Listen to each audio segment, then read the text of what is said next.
Қарамайды сайды жоқ. Бүгінгі сабақта сайды бір оқушы жоқ да.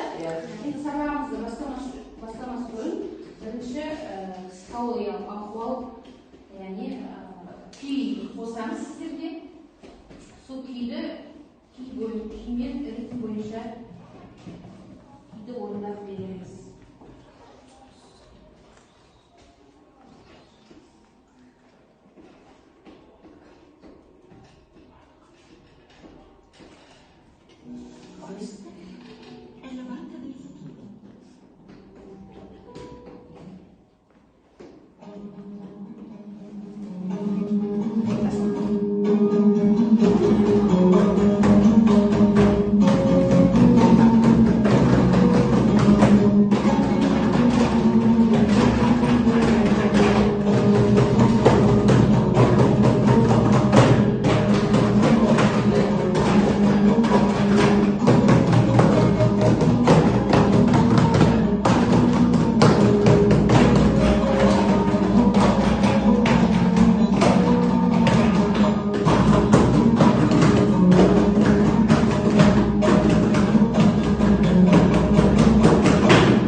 Сабаққа бастамас бұрын бірінші үй тапсырмасын орындап жіберейік.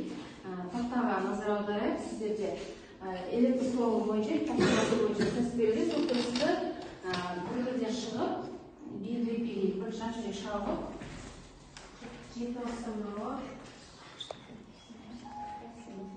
қандай жырдың? Менің қай бөлігі электр тоғының ең сезім тауып жері. Жақсы, дұрыс. Жарайсың, айтсаңызға. Бұл бірде шайдейсің, ретесіңіз, адамдар, дауыстарыңызға шығарып. Электр сыммен тікелей байланыста болған кезде адамның өміріне орташа есеппен қандай тоқ себеп болуы мүмкін? Сын. Дұрыс. Жарайсың, айтып өтіңіз. Дайындар, келісім шаратын дайын отырыңыздар. Адам ағзасы үшін қандай электр тоғы қауіпсіз деп саналады? Милли ампер есілген тоқ. Жақсы, жарайсың, шағылдан.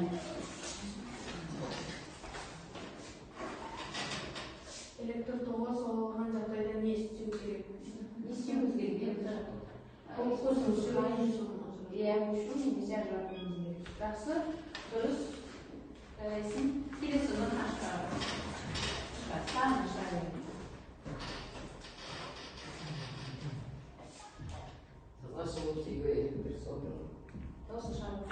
Электр тоғының соғуы кезінде бірінші кезекте әсер ететін дене аймағы. Кеуде, дұрыс. Жарайсың, келесі шай кім? Дұрыс ашырау. Алтын таңдаш. Үйде электр тоғының соғуының негізгі себепті жерге қосудың болмауы. Жерге қосудың болмауы. Жарайсың, дұрыс. Енді соңғы біреу алып, ашаңа шығару.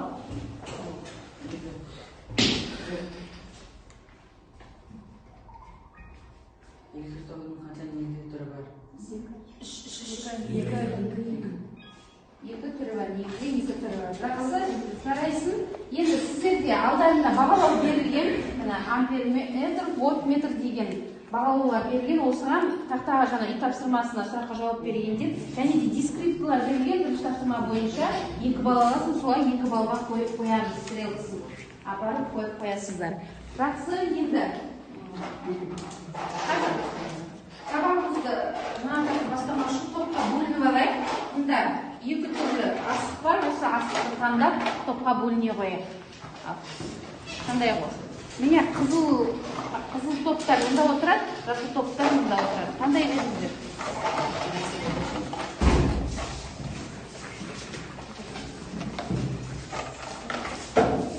Болды ма? Бәрі салыңдар ғой. Қызыл, мына бірінші топ мұнда қызыл. Ал екінші жасылдар анда отырады. Жасылдар анда отырады.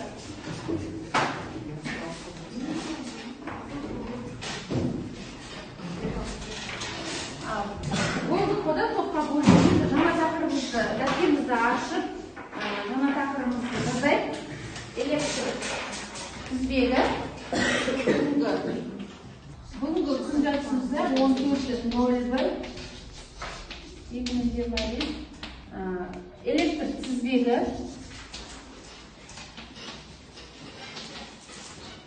Электр тізбегі және оның құрамды бөліктері және оның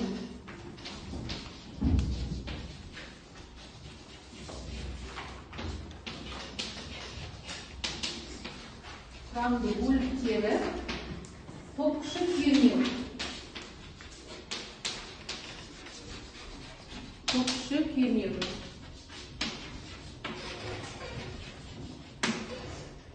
Дәптеріңізге жаздық па? Енді бұл сабақтың мақсатын сіздер өздеріңіз шығарсаңыздар, электр чайнигі, бар чайникті, сосын тоққа қосатындар, мысалы телефон зарядтайсыздар да, сосын заряд бар, шаш кептірген бар, пеш бар да, осыдан бүгінгі сабағымыз мақсатын шығарып алайық. Электр тұтынады. Не олар? Электр тұтқандар. Электр столына пайдаланатын күнделікті жұмыста қолданатын заттар. Сабақтың мақсатын шығарайық. Бүгінгі сабақтың мақсаты қандай? Тізбек туралы білеміз да?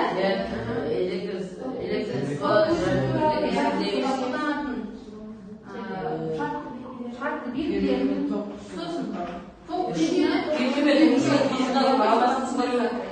соны білеміз бүгінгі сабақта.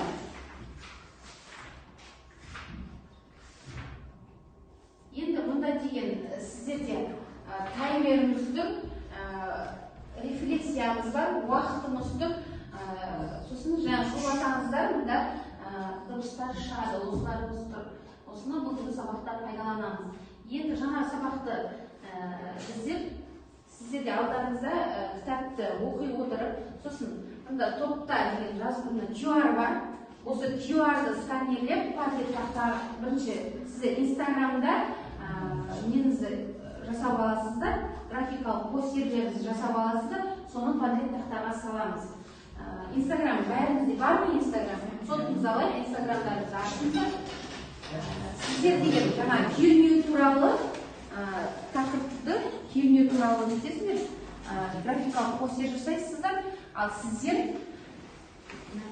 токшы туралы да, оны кім ашты, мысалы Андрей Ампер туралы, сосын формуласы барлығын падлет тақтаға орындап қойғаннан кейін, осылай жаңа бет ашасыздар, енді осыған Google-дан біреуін істейсіздер, қайсыңыз істейсіздер? Топтан біреу істейді, қалғандар топ берушілер. Біреуін фотосын тауып берген, біреуін Google-дан формуласын, біреуін ережені диктовать етуін жазып тұрады, соны топпен істейміз, топпен, ұйымшылдықпен, дискриптор берілгені екінші жаңа сабақтың дискриптор, сол бойынша сіздер шпалаласыздар. Пока салма. Пока салма сен инстаграмда ашып істейсің ғой. Сен істей алып өтіп, қалғандарын тауып берсін.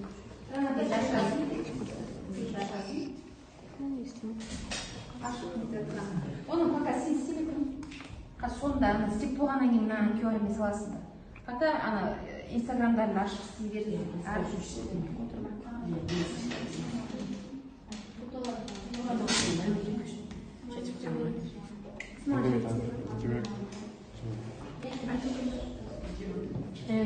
айтып отыратын емес.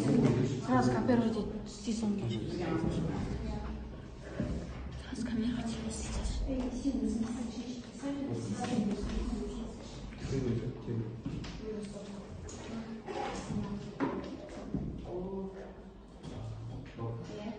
формуласын мына жерге қойып сіздер практика постер ғой кәдімгі сіздер қағазға сіздер ғой соны мен инстаграмға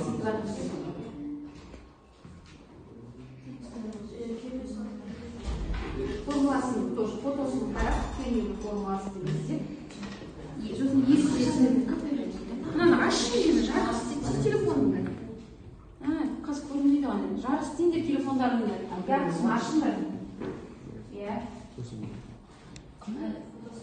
кинода шыққан ба? стрелка деньги формулаға иә Кинода больше.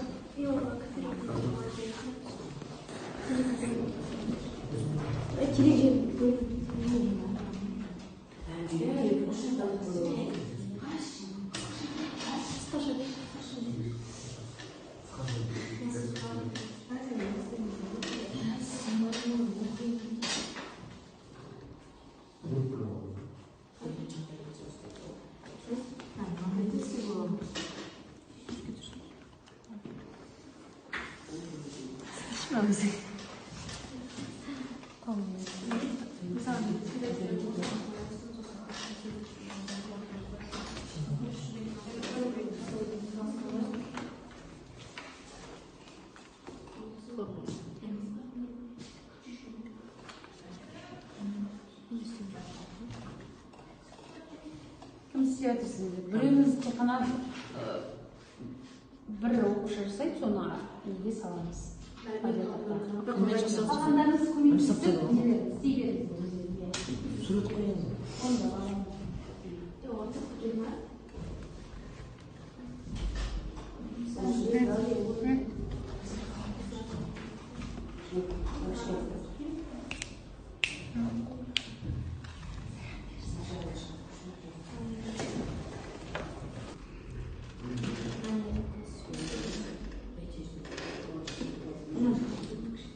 жақындап телефондарыңыз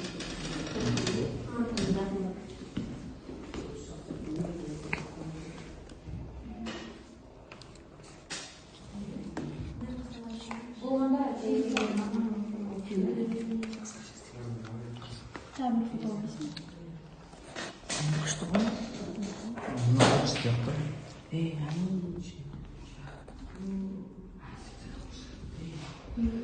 келісімбегім істеп отыр ма андай жазуын атын қарағылмай атын жазуымыздың қарағылмай болды неге іздейсің қазір аяғын тады сохранить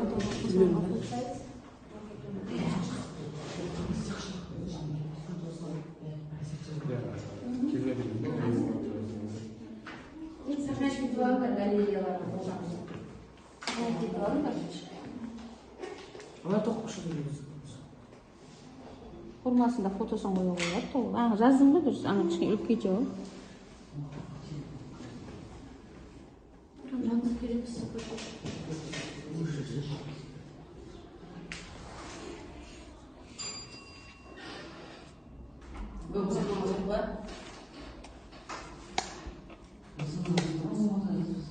болдыңдар ма галереяларыңа фотоны кетіп алдыңдар ана басады енді камераларды ашып мына QR кодты баса қояйық панельге қойыңдар камераларды ашып QR коды подлет тақта ашылады сол подлет тақтаға өздеріңіз топтарыңыз аты жазып тұр соны соған сала қоясыздар ашылды ма сіздер қандай херня плюсті баса ғой плюсті бас енді мына жерде камера емес асықпа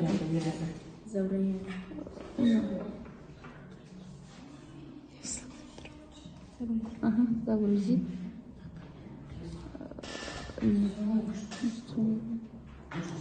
Мына папка кіріп кетеді да. Ой, галерея рисунок. Аны бар ма? Загрузка. Қазір анда тақтаға шығады сол.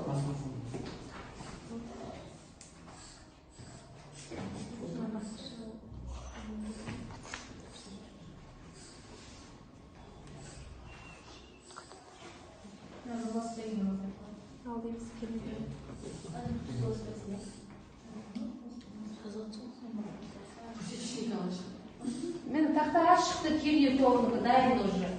Кернеу тобының постері, графикалық постер тақташын сіздер. Көп плюсті баса ғой деген? Олма ма? Неге, несін ашпайсың? Интернетпен шамалы ма? Оны ашшы нені соткаға қараңғы қойыпты, дым көріп тұрған жоқ.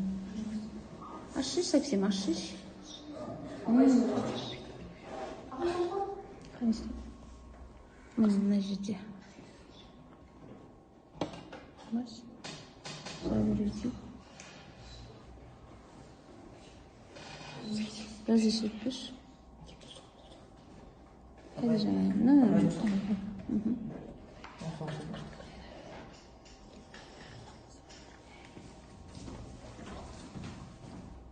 Просто что? Простите, Вас.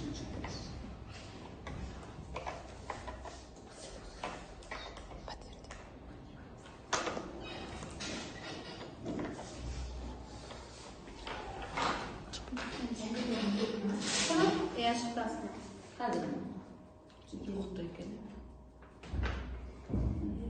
Екінші топты шықты. Енді бұл графикалық постерлерді енді құрауға шыға қойып, бірінші болған кернетоғы шыға қойыңыздар. Солай қойып. Кернетоғы. Кернетоғы постері.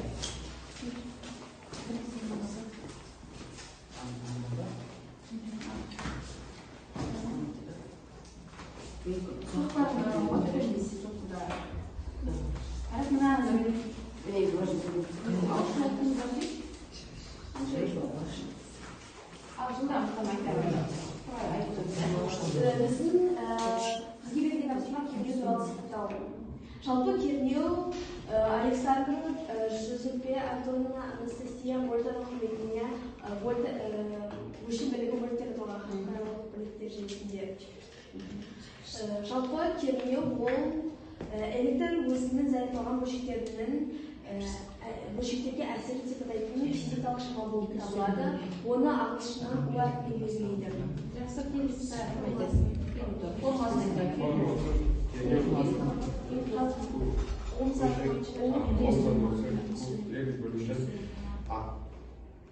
А бөлінген Q да?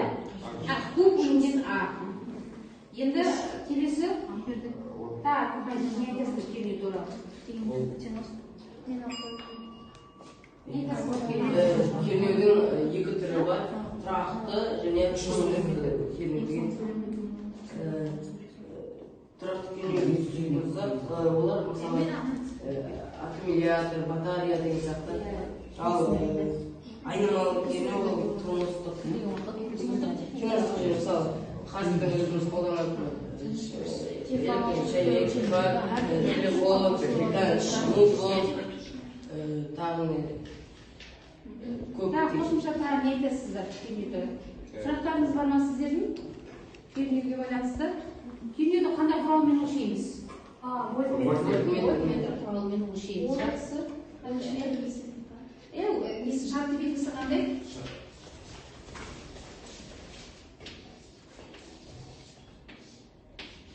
Шартты белгісі вольт. Схемасына да осы шартты белгімен жазамыз. Жақсы. Отыра қойыңдар. Қарайсыздар, нені келесі көп? Сіздерде тоғышын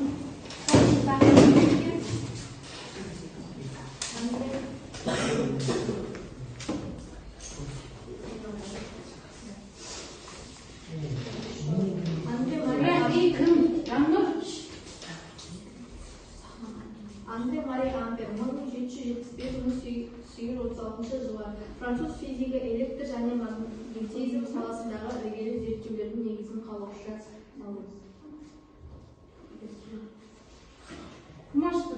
тоқшын қандай белгілейді, формасы қандай, сол туралы мына неге зат жазыңдар.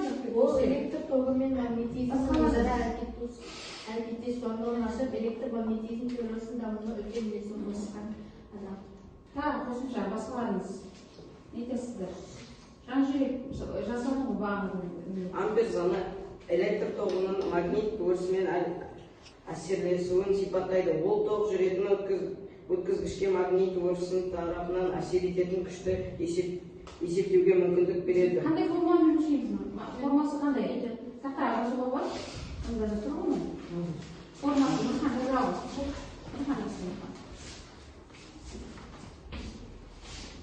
Итен бөлінген заряд бөлінген уақытта енді шартты белгісі кім жанды жазады? Шартты белгісі қандай құралмен өлшейміз? Амперметрдің шартты белгісі дұрыс. Жақсы. Сұрақтарыңыз бар ма? Жоқ. Бұндағы заряд деген қандай? Өлшем бірлігі қандай зарядтың? Ашып айтайын. Колонда, а уақыттың секундта уақыттың өлшем бірлігі. Сонда бізде токшының өлшем бірлігі амперден шығады осыдан формуладан. Жақсы, отырайық. Енді бүгінгі тақырып бойынша кітабымызға кітаптан жаттығуды 15-ші жаттығуды шығарамыз. Яғни сіздер бұл раннинг дэшінде әдіс арқылы екі топтан төрт оқушы шықсын, екі оқушы есеп шығаруға, екі оқушы жүгіретін керек. Шығаруға, ал кім шығады? Екі оқушы есеп шығаратын, екі оқушы жүгіретін. Шығаруға. Сіздерді жүгіретін шықсын да? Сіздерді жүгіретін шықсын. Бір оқушы шығаруға есеп шығаруға, жүгіруге бір оқушы сіздерден де.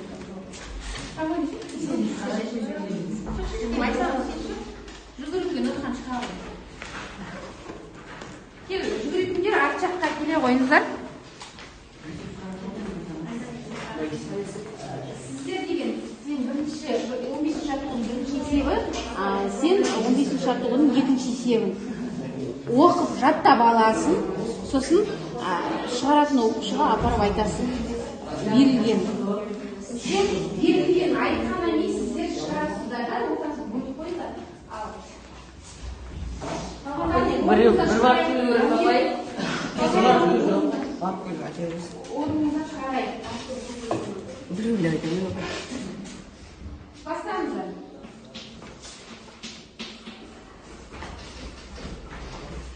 Дауыстар айтыңыз.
минус көбейтілген онның үш дәрежесі. Дәреже мили. 200 көбейтілген онның үш дәрежесі. Минус 3 дәреже. Мили деген минус 3 дәреже. Ампер.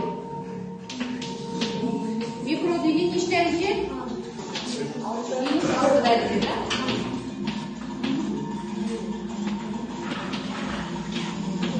Жақсы. Кернеу тобы болды, да? Кернеу тобы айта аламын. Есеп шығармаймын. Есеп қойын, есеп айналдырып отыр ғой. Айта қойын. Айта қойын. Бізде берілгенде U1 болады 240 микровольт. Оны бізге Милливольт. милливольт. Вольт айналдырғанда неше? 240 көбейтілген онның минус 3 дәрежесіндегі вольт. Келесі. U2-мізден 3,40 киловольт. Оны біз вольтке айналдырғанда 3,40 көбейтілген оның минус 6 вольт дәрежесін аламыз. Минус 6 деп алуға, немесе минус 5 дәреже бар. Мына 3,4 деп алсам, мына қысқарып кетеді, алып қысады. 3,4 көйтілген оның минус 5 дәрежесі. Вольт. Келесі. Екіншісінде бізде ошыны 180 микровольт кетен болады. Сонда бізде оны вольтке айналдырғанда 780 көйтілген оның неше дәрежесі? Дұрыс па, шешші? Жоқ. Алты дәрежесі. Минус 6 дәрежесі. 780 минус 6. Шешіп кетті. Кім айтсан айтады. бізде амперді табу керек. I1 тең 200 миллиампер. Оны амперге айналдырғанда 200 көбейтілген оның минус 3 дәрежесі ампер. Екіншісінде 420 микроамперді амперге айналдыру керек. Оны 420 көбейтілген оның минус 6 дәрежесі амперге көбейтеді. Микро, сон килома сонда? К деген килоға да? 3 дәреже ол дұрыс. 0,34 килоамперді амперге айналдыру үшін 0,34-ті көбейтеміз, оның 3 дәрежесі амперге. Оның 3 дәрежесі. Немесе былай да жазуға 3,4 ампер деген бар. Мына плюс 3 пен минус 3 қысқарып кетсе, 3,4 ампер шығады. Сөйтіп жазуға болады.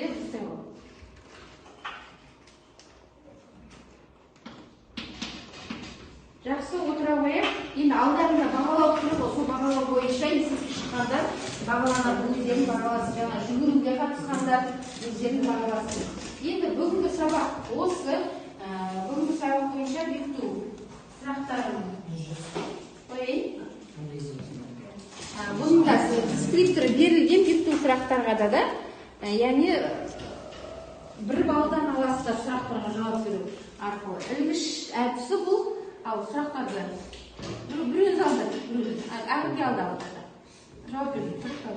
Кернеудің өлшем бірлігі. Кернеудің өлшем бірлігі. Кернеудің өлшем бірлігі ол дұрыс. Бір бал, өзінде бір бал қосып қояды. Бағалаймыз. Дамир алады, Дамир. Топ күші қалай белгіленеді? Қандай әсін белгіледі топ күші? Топ күші. Бүгін өткен тақырып қой, жаңа тақырып. Қандай әрпін белгіленеді? Және есеп шығарып тұрған. Қандай әрпін белгіленеді? Ай. Иә, И әрпімен белгіленеді. Жақсы, келесі кім?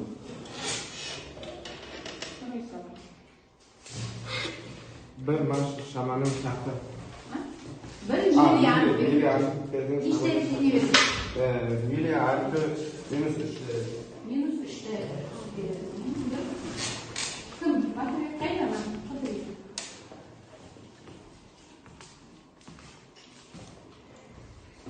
Кернеуде өлшейтін құрал Вольт метр, дұрыс. Кім? Қандай? Өзіңді бағалауға немен? Бағалау бар ғой, алдында бағалауларың қайда? белгісі. Кілттің шартты белгісі. Иә, кілттің шарттың белгісі. Қандай болады? Ольга? Тақтаға жазып қойған. Шартты белгісі. Тізбекті аяқ қосам. Ана кішкене бар. Иә, аха. Дұрыс. Сызады. Дұрыс. Кілттің шартты белгісі. Жақсы, келісіп, азай. Оң отырып.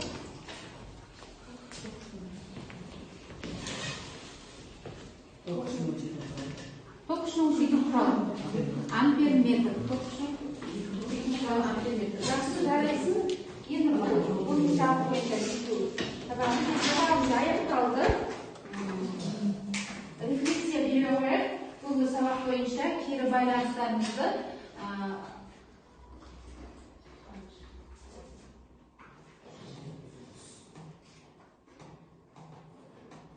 аттарыңыз жазып тұр, келіп, сол аттарға келіп баса қоясыздар. Айсына шағы. Егер жасылды білсінде бәрі керемет, бәрін түгел түсіндім деген тақырыпты, жаңа тақырыпты. Қызылды сарыны бассаңыздар түсінбедім, ал қызылды бассаңыздар орташа деген ғой. Ал бағдаршам арқылы кері байланыс берейік. Бұл бағдаршамда жасыл түсті басатын болсаңыздар бәрі керемет деген. Қызылды басатын болсаңыздар қиын болды деген. Ал сары деген ол көмек қажет деген батырмаларын басып, кері байланыс берейді. Бірінші, мұнда аттарды жазып тұр, айсына шығып. Кезекпен бұдан. Бүгінгі сабақ бойынша. Басалып.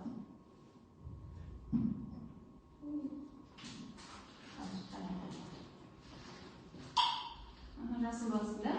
Келесі шағылай артын жұтамыз.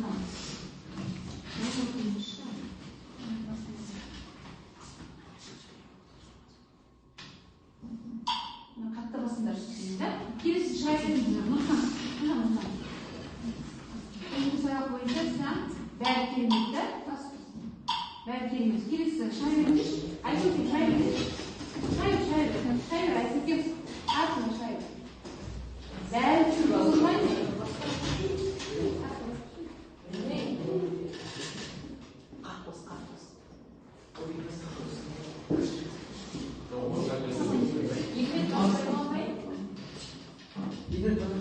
Екі баса анда не шықты?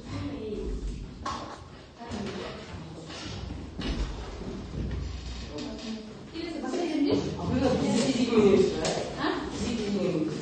Баса ермеш. Өздерінің аттары.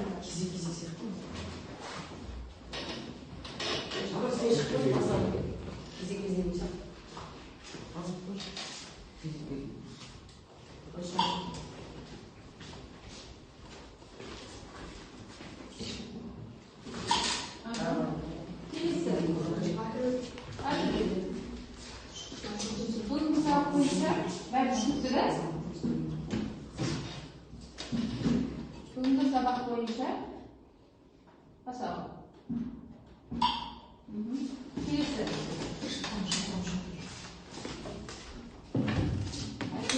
Бүгінгі сабақ бойынша келесі. Қайда жоқ, дәмей. Кейін болды ма? Бәрі түсінікті ма?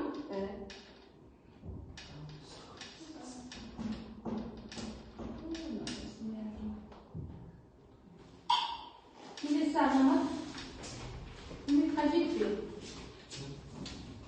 Түсінікті барлығы. Жаңадан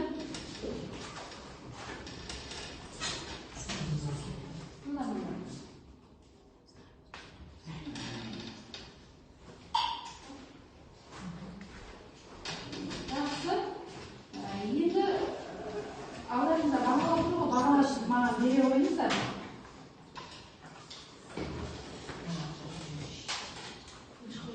Айсана, осы нешеге бағалайсыз? 8-ге бағалайсыз. 8. Жаңа тапсырмалар орында диск скрипторлар алдарыңызда тұр ғой, сол бойынша өздеріңізге балл қойдыңыздар да. Нұрхан 7 дейді. Нұрхан кім? Жан-жүрек 7. Ортасы кім? Жаннұр 7. Кім? 7 да, Азамат. Неше? 8? 7. Нұрбекхан 7. Керегі Айкүнем 9. Дамир 7. Енді жақсы, сіздерге алдын сабақта айттым ғой, бонус карта берем де, сабаққа жақсы қатысқандарыңызға бонус карта берем, тиындар арқылы кетіріп, бұндағы ұтып алған нәрселеріңізді мен келесі сабақта беремін. Ал Айкөкем жақсы қатысты, бізден Нұрғиса жақсы қатысты, білмеймін онда зат бар екен. Арке, Айсана жақсы қатысты, тиын ала қойды. Дамир жақсы қатысты. Азамат кетіре беріңіздер тиындарыңызбен. Тиын бар. Нұрхан. Bir bal qo'sa sabah. Жан-жүрек. Bir конфликт дейді Айсана. Bir bal qo'sa. Үй жұмысын орындамау Аркеде. Bir samsa. Bir самса дейді. Bir бутылка шырын да. Bir шоколад Азаматта. Кім Дамир сенде? Bir rет sınıf кезекшілігін орындамау. Bir рет сынып кезекшілігін орындамау. Тағы болды ма? Сенде Нұрхан? Bir рет bir жылы оңай подкастқа беріп бір рет. Bir рет үй жұмысын орындамау. Жақсы? Бүгінгі сабақ аяқталды. Егер тапсырма сабақ бітсе 15-6 есептері соңғы үйге тапсырма деген сабақ аяқталды.